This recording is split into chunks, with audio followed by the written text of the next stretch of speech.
네, 박범계입니다. 우리 총장님, 네. 이어서 정책 질의를 하려고 했는데 그런 상황이 못 되네요. 제가 옵티머스 관련해서 지난 봄 어떤 일을 한 줄 아느냐 이렇게 물었더니 우리 총장께서는 저에게 지난 7년 전에 네가 어떤 일을 한 줄 아느냐 이렇게 답을 하셨습니다. 7년 전 제가 의로운 검사로 평을 했지요. 거기에 대해 조국 장관이 리트윗을 했고요. 사람에 대한 평가는 달라질 수 있는 겁니다. 그러나 사람이 달라지지 않았는데 평가가 달라지는 건 잘못된 거죠. 사람이 달라졌기 때문에 평가가 달라지는 거예요. 국정원 댓글 사건 하면서 수사에 압력을 받으셨다고 2014년 국감에서 제 앞에서 얘기하셨어요. 맞죠? 예.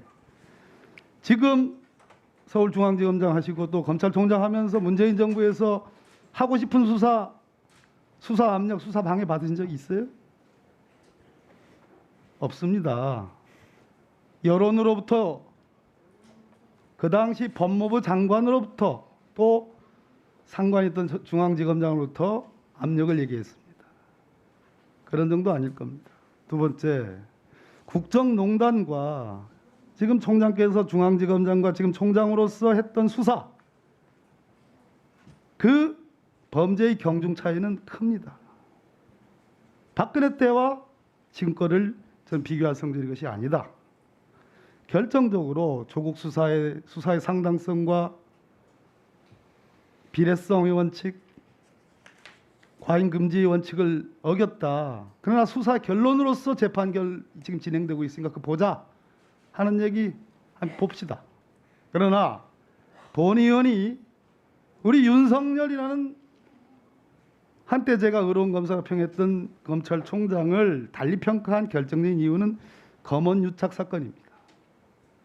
그 검언유착 사건은 윤석열, 이 자연인 윤석열을 대상으로 한 수사가 아닙니다. 아시죠? 본인 사건 아니죠? 그렇습니다. 그렇습니다. 네. 누구 사건입니까? 한동훈 사건입니다. 한동훈은 대한민국 사람들이 다 알만한 사람들은 다 윤석열 라인이다, 윤석열 사단이라고 생각합니다. 그때 총장이 소집 결정권을 갖고 있는 수사전문자문단, 또 신청해서 수사자문위원회, 온갖 제도를 통해서 한동훈을 비호하기 위해서 활용했습니다. 심지어 전국의 고검장, 지검장들까지 다 동원했어요. 이 대목입니다. 본 의원 2003년도부터 법조개혁, 사법개혁에 검찰개혁의 종사용사예요.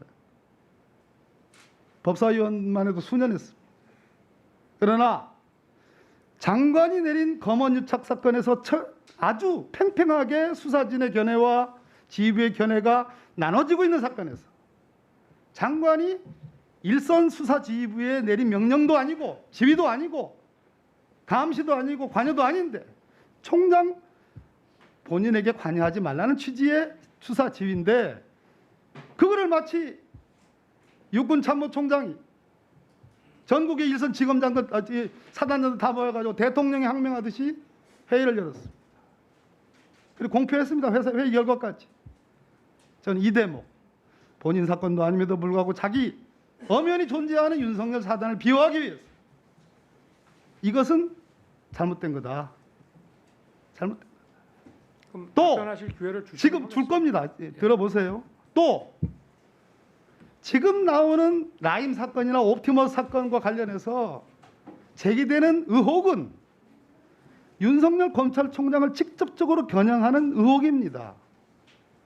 그러면 수사 지휘 여부를 떠나서 본인이 피해야 되는 거예요. 야, 내 가족 사건도 내가 보고 안 봤듯이 나와 관련돼 하물며 그 사람이 사기꾼이라 하더라도, 아니 더 흉악한 범죄자라 하더라도 대한민국 민주주의 국가이기 때문에 그 사람에서 나온 말, 그 사람의 편지에 대해서 나를 지칭했으니 전관예우가 어떻고 윤석열 사단이 어떻고 검찰 조직의 부패 카르텔이 어떻고 이런 얘기를 하니 들어보자. 장관께서도 그런 취지의 수사지휘를 하니 그건 수용하겠습니다. 위법이라는 게 아니라 들어보겠습니다. 하는 것이 저는 제가 몇십 년 전 알았던 윤석열 연수생과 그 뒤에 검사로서 몇 차례 만났던 윤석열 검사와 그때 대구고검과 대전 고검에서 좌천돼서 징계받아서 가 있을 때 봤던, 그때가 마지막입니다.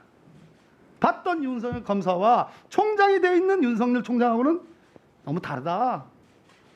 이건 오만이다. 어떻게 이렇게 윤석열 하늘을 찌를 듯이 이렇게 돼버렸지? 하는 생각을 갖게 됐습니다.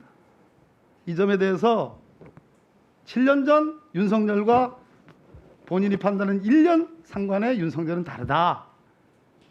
그 점에 대해서 답을 해주세요. 위원장님 좀 말씀을 올리겠습니다. 말씀하십시오.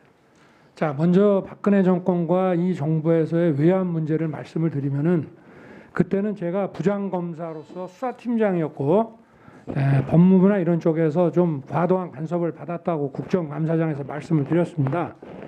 근데 이번에는 제가 취임하고 한 6개월은 뭐 일선을 소신껏 지휘할 수 있었는데 이제 인사를 통해 가지고 제가 부당한 거를 하게끔 놔둘 수는 없지만 어떤 사건을 좀 적극적으로 수사할 수 없는 그냥 환경이 돼버렸기 때문에 이거는 뭐 외환 문제를 논하고 어쩌고 할 그런 상황 자체가 아니라는 점을 말씀을 드리고요. 그리고 채널 A 사건은 지금 현재 나온 게 없습니다. 그리고 그 당시에도 제가 그 장관의 지휘권 발동이 되기 전에 제가 우리 박 의원님께도 전화드린 기억이 납니다. 박 의원님께서도 이게 특임이 맞다 하고 언론에서 한번 말씀을 하셨기 때문에 제가 전화를 드렸고 왜 제가 그러면 특임이라도 가야 하는지에 대해서 그리고 제가 채널A 사건은 대검 차장을 주재자로 해가지고 부장들의 어떤 그 지휘 협의체를 만들어서 중앙지검에 지휘를 해라. 그 나중에 나한테는 사후 보고를 해라 이랬고요. 그 이동재 기자에 대한 것도 우리 그 부장 협의체가 구속하라 하고 서울지검에다 제가 해주고 지휘를 했으면 저는 개입할 일이 없습니다. 그런데 대검 실무진들하고 의견이 다르니 이 부장들이 양쪽 얘기를 한번 들어보자. 그래서 6월 19일 금요일 날 오전에는 대검 실무자, 오후에는 중앙지검 이렇게 와서 발표를 하기로 했는데 오전에 보고는 받았고 오후에는 제가 알기로 중앙지검 검사들이 전날 새벽까지 대검 발표를 준비했다고 하는데 무슨 이유에서인지 못 온다 하고 안 왔습니다. 그렇게 되니까 대검 부장들도 금요일 날 일정을 전부 비워놓고 양쪽 얘기를 들으려고 하는데 이제 이런 식으로 됐고 사실 그 전부터 보고도 정확하게 오지는 않았습니다. 그래서 제가 자문단 회부는 전적으로 총장의 권한이고 그럴 때 서로 법리상 증거상 이론이 있을 때 일선과 대검 사이에 그럴 때 그걸 해결하라고 자문단을 만들어 놓은 거고요. 그래서 제가 자문단에 회부했더니 또 그걸 못 받겠다. 그 위원 추천을 좀 하고 같이 해보자. 근데 못 받겠다 이렇게 되니까 아마 중간에서 이제 여러 가지 좀 상황이 복잡해지고 법무부에서는 지휘권 발동의 조짐도 보이고 우리 조남관 차장이 그 당시에 검찰국장으로 저한테도 좀 너무 기십니다. 그래서 제가 제 말씀은 제가 뭐 그거를 한동훈 검사를 비호하려고 한 적도 없고 비호가 됩니까? 세상의 모든 사람이 관심 갖고 그리고 여러 매체 그리고 여권에 힘 있는 사람들이 관심을 갖는데 한동훈 검사가 잘못했으면 제가 그걸 어떻게 비호를 합니까?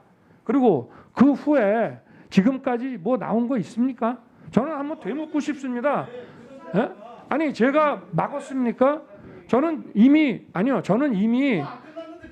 그러니까 제가 지금 비호하는 것이 아니라 그게 어떻게 비호입니까? 저는 지휘권이 배제돼 가지고 라인이라뇨. 네, 마무리해 주시고요. 박범계 의원님은 아까 말씀을 질의를 다 하신 거고. 아니 저도 제 말 하는 겁니다. 제가 한동훈 검사를 비호할 능력도 없고요. 인사권도 하나도 없는 사람입니다. 밖에서 다 식물총장이라고 그러지 않습니까? 제가 누구를 비호합니까? 비호가 되냐고요 이게. 식물 아니에요 지금. 뭐가 식물이 아닙니까? 인사권도 하나도 없는데, 인사도 완전히 배제됐는데, 자, 예. 인사권이라고 하는 거는 실질적인 걸 말하는 것이지. 지금 하시는 말씀 표현이 다 비호입니다. 아니 그러면 의원님은 누구를 비호하시는 겁니까? 얘기도 못 합니까? 아니 질문 다 끝났으니까요. 저는요, 누구를 박범계 의원님 비호하려고 그만 한 적도 말씀하시고 이 말씀을 충분히 이해합니다. 제가 그 당시에도 검찰총장님도 직접 그렇게 논쟁하지 마세요.